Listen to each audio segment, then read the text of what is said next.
Today I want to talk about David Hume, the Scottish philosopher, and his criticisms of theistic arguments, specifically his criticisms of the teleological argument for God and the cosmological argument for God. Why have I singled out this one philosopher? Well, partly it's just because Hume, I think, is my favourite sceptic and my favourite critic of these theistic arguments. I think for all of the other commentary that's come after Hume and the commentary before him, he is, in my opinion, the best critic of the theistic arguments and makes the most thoughtful criticisms of them. I also think he's an enjoyable character to engage with. His writing style is excellent, and I've always enjoyed reading Hume. He also conveniently gives us criticisms of both the teleological argument and the cosmological argument, so we can look at two arguments critically in the same short film. Firstly, I'll tell you a little bit about Hume and his life. Hume was a philosopher, a Scottish philosopher, as I said, of the 18th century, the 1700s in other words. And this is an era called the Enlightenment, sometimes the Age of Reason, an era of new science, new philosophy, new ideas in all fields. But Hume's presence in Scotland, I think, is particularly worth pointing out, that Hume is part of a significant intellectual movement we sometimes call the Scottish Enlightenment.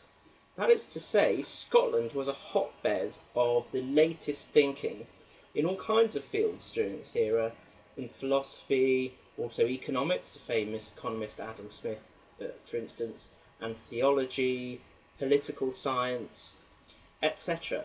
So don't see it as a bit of an oddity that Hume comes from this country far up north, where perhaps you're not familiar with Scottish philosophy. I think if you learn more about philosophy, you'll realise that Hume belongs to a really exciting place and point in time in terms of philosophy.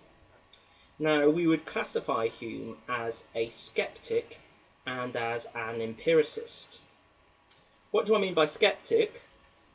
Well, a sceptic is somebody who doubts and questions and withholds his or her belief from something until enough evidence has come in. So Hume was famed really for not believing in things unless he saw compelling reasons to do so. And he was willing to question all kinds of stuff, including religion, but also philosophical ideas about knowledge, morality, etc. And one of his famous phrases is mitigated scepticism, i.e. you want to doubt things, have a critical mind, but eventually you might concede that it's important to accept certain principles or ideas because they're useful for living your life or they're useful for philosophy. That leads on to the term empiricist or empiricism. Now that's the branch of philosophy which emphasises our experience, our senses and our observation of the world as a means for getting knowledge. So Hume, although he's sceptical, doesn't want to claim all sorts of knowledge without foundation, he is willing to say, well, if we are going to acquire knowledge, let's do so through our senses, through what we can see. And perhaps we can very carefully form judgments about the world around us, about what is true of the world, through the evidence that we gather through our senses. Perhaps without me even saying so, you can guess how this might apply to religion.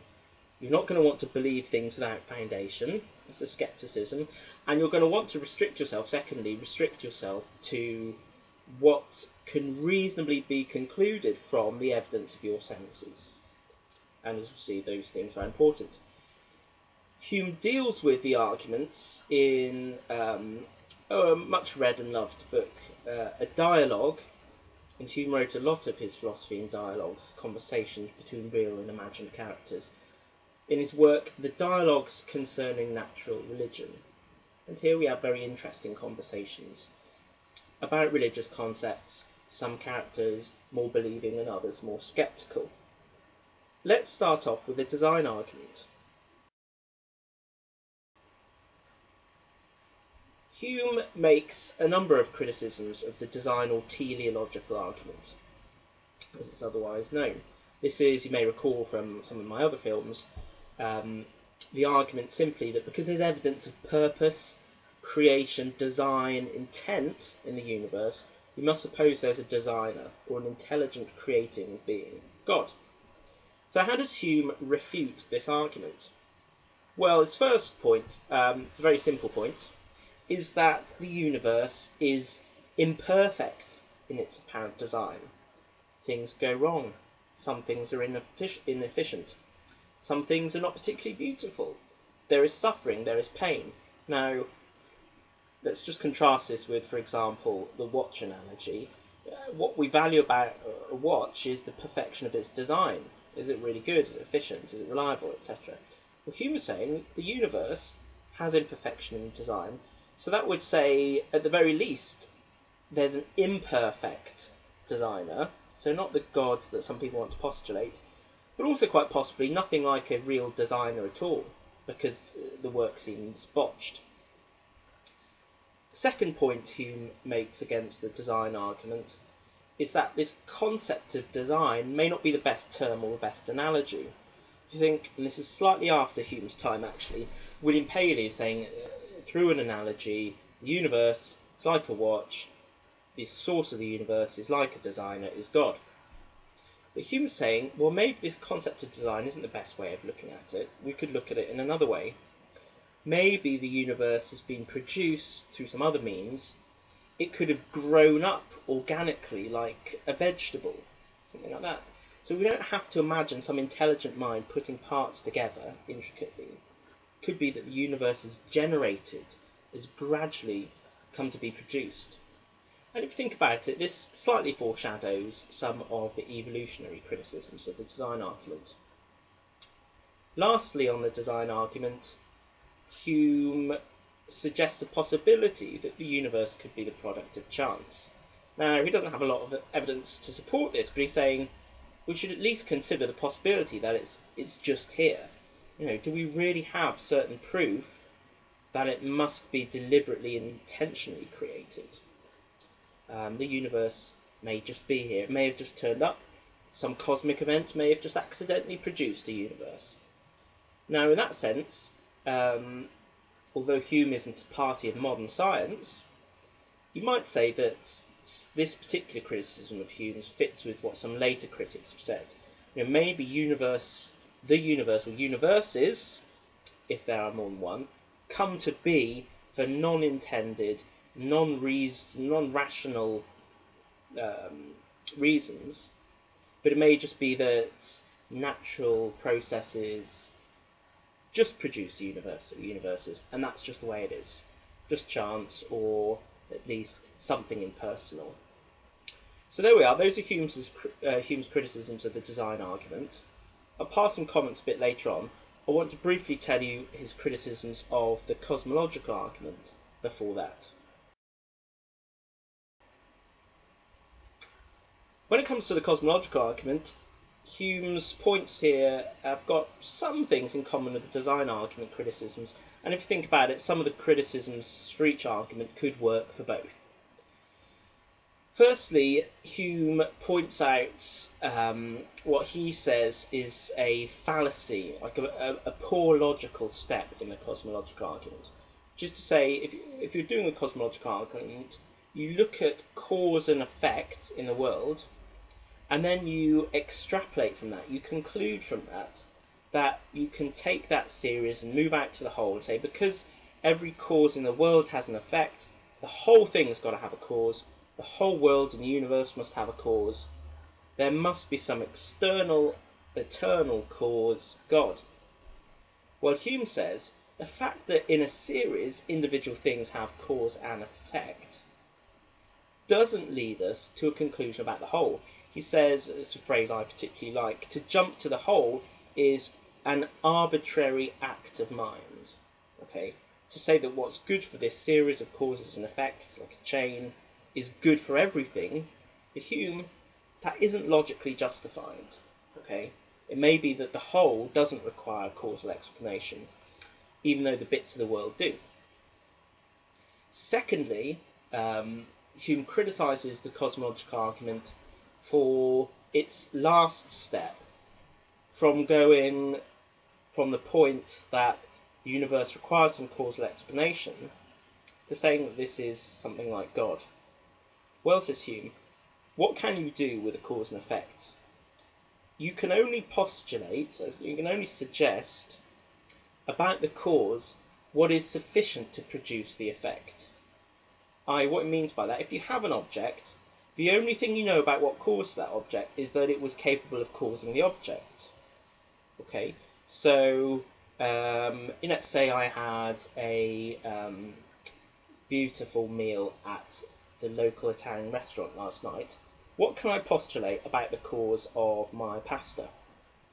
Okay, I can postulate that it was created by some kind of chef who's good at cooking pasta and who works in an Italian restaurant, and a few things.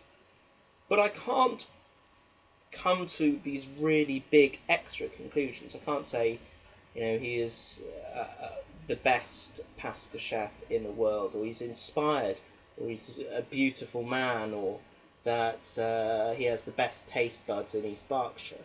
There's loads of stuff I can't conclude about that. So let's take the universe. I can conclude that the cause of the universe is sufficient to cause the universe, like something is capable of making it, but can I say all this extra stuff too? Can I say an all-wise being that loves everything and everyone, that is eternal, that is supremely powerful, capable of anything, produce this universe? Can I say that? Well, for Hume, no, you can't. Lastly, Hume criticises the cosmological argument just with the suggestion that the universe could be eternal. Well, I suppose that argument takes him up into the modern science debate. Is the universe eternal? Well, I suppose, coming back to some of the stuff I've said in the previous films, if you take the Big Bang Theory, you say, I suppose, that the universe had a beginning, so maybe it's not eternal. But then, going into territory which is way beyond this film, could there have been other universes? Are there other universes? Do universes expand, collapse? Are they remade? That's for the scientists to sort out. It does really affect Hume's last criticism, though. Okay, so those are his criticisms. I'm now going to offer some final reflections. So I said at the beginning that I really like David Hume. I think he's the best critic of the theistic arguments, in my opinion. What do I like about Hume? Well, I like his cautious approach and his scepticism. He doesn't want to say too much. He doesn't make grand, bold claims. He's more of a questioner than a believer. He doesn't really believe in his atheism or his uncertainty, or even scepticism. He's very cautious, so he doesn't think he's got all the answers. And the thing we're looking at here in the philosophy of religion is something we'd call a total explanation, where we're saying there's this thing, the universe, and the question is, does it require total explanation? Is there something which explains why the universe is here? Now, Hume takes this issue really seriously, and I think that contrasts him with some modern critics of theistic arguments. For example, Richard Dawkins suggests that the idea that we should consider why there is anything at all is vacuous. He says it's a non-issue. Hume isn't so sure about that, and I'm not really sure either why it's a non-issue. Okay, I'm not saying that the universe requires a total explanation, I'm just not sure why it's a non-issue or not a legitimate question. What Hume does, well, he uncertainly questions whether the universe has a total explanation or not, and says, well, maybe it's eternal, or maybe it's a product of chance, or maybe we just don't know about these things. So he doesn't say it's a silly question, but he certainly wants us to think critically about whether we really need a total explanation for the universe. But secondly, and I think this for me is the best angle of criticism of theistic arguments, he concedes that, well, there might be such a thing as a cause of the universe. He's not sure that there is, but let's, for argument's sake, say there is such a thing as a cause of the universe. Well then, this is where Hume's arguments, his sceptical arguments, I think are really strong. Particularly his causal principle. What can we say about this so-called cause of the universe? Well, the evidence we have for its characteristics is very slight indeed. We can say with Hume that it would be sufficient to cause the universe, but I think Hume is right to question the other stuff. can we really move from these theistic observations and the arguments to some sort of certainty about the existence of a god, like the god of classical theism? I think Hume is right to be careful about postulating things about the cause of the universe. Omnibenevolence, it's difficult to see that in the universe. Omnipotence, well, the universe is, it is quite an achievement. But does that mean that its creator can do absolutely anything? I don't think the universe proves that. All wise, again, not sure. So I think the real strength of Hume is that he reminds us to be sceptical, not unreasonable, not doctrinaire or harsh, just actually to withhold judgment about things and say, well, really, do you have proof for that? And I think the philosophy of religion is a really interesting subject, because then theists have to come back at Hume and say, well, can you extrapolate things from the universe to say meaningful things about the cause of the universe? It's a really hard thing to do, but it's an interesting procedure. And I think that conversation back and forth is one of the most interesting parts of this subject, rather than the diatribe, I think, which falls on deaf ears, where people are saying, oh, the idea of a cause of the universe is silly, and others say, well, of course we need to have a theistic explanation of the universe. Looking at the detail with caution, I think, is the best approach, and that's why I really recommend you read some David Hume.